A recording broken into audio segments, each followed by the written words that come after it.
सर्व शिक्षक मित्रांना नमस्कार। मित्रांनो, 11 फेब्रुवारी 2025ला इयत्ता 12वीच्या परीक्षेसाठी सुरुवात झालेली आहे।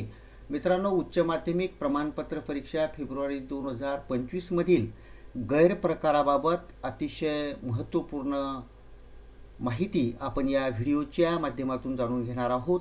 मित्रांनो, जिल्हा परिषद नंदुरबार शिक्षणाधिकारी माध्यमिक कार्यालय नंदुरबार यांनी नुकतेच एक परिपत्रक निर्गमित केलेले आहे केंद्र संचालक यांच्या नावाने।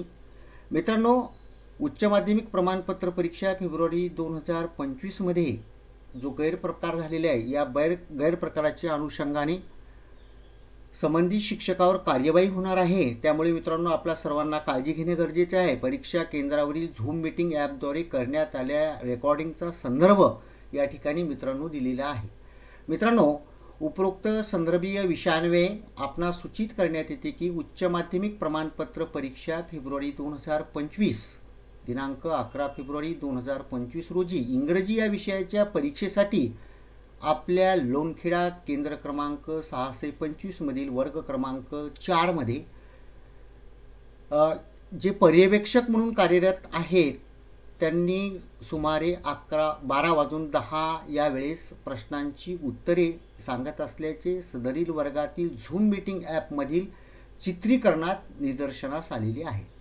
तथापि विधी व न्याय विभाग सन 1982च्या महाराष्ट्र अधिनियम क्रमांक 31 महाराष्ट्र विद्यापीठाच्या मंडळाच्या व इतर निर्दिष्ट परीक्षांमध्ये होणाऱ्या गैरप्रकारास प्रतिबंध करण्याबाबतचा अधिनियम 1982 नुसार सदर कर्मचाऱ्याविरुद्ध नजीकच्या पोलीस ठाण्यामध्ये गुन्हा दाखल करून सदर पर्यवेक्षकाविरुद्ध शिस्तभंग विषयक कार्यवाही करण्यासाठी संबंधित संस्था मुख्याध्यापक यांना आदेशित केलेली आहे किंवा त्यांना तशा प्रकारचं अवगत करण्यात यावे अशा प्रकारचे आदेश आणि या केलेल्या कार्यवाहीचा अहवाल प्रस्तुत कार्यालयात 2 दिवसात सादर करावा अशा प्रकारचं महत्त्वपूर्ण परिपत्रक शिक्षणाधिकारी माध्यमिक जिल्हा परिषद नंदुरबार यांनी निर्गमित केलेले आहे।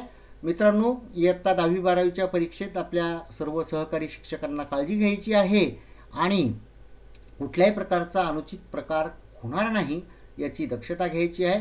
मित्रांनो, अशा प्रकारच्या अप्रिय कार्यवाहीला आपल्याला सामोरं जाण्याची वेळ येऊ नये यासाठी सर्वांनी खबरदारी घ्यायची आहे। या परीक्षेच्या संदर्भातले जे काही नियम आहेत, कॉपीमुक्त अभियान जे आहे, या कॉपीमुक्त अभियानाच्या संदर्भातले सर्व परिपत्रके या व्हिडिओच्या डिस्क्रिप्शन बॉक्समध्ये मी देत आहे।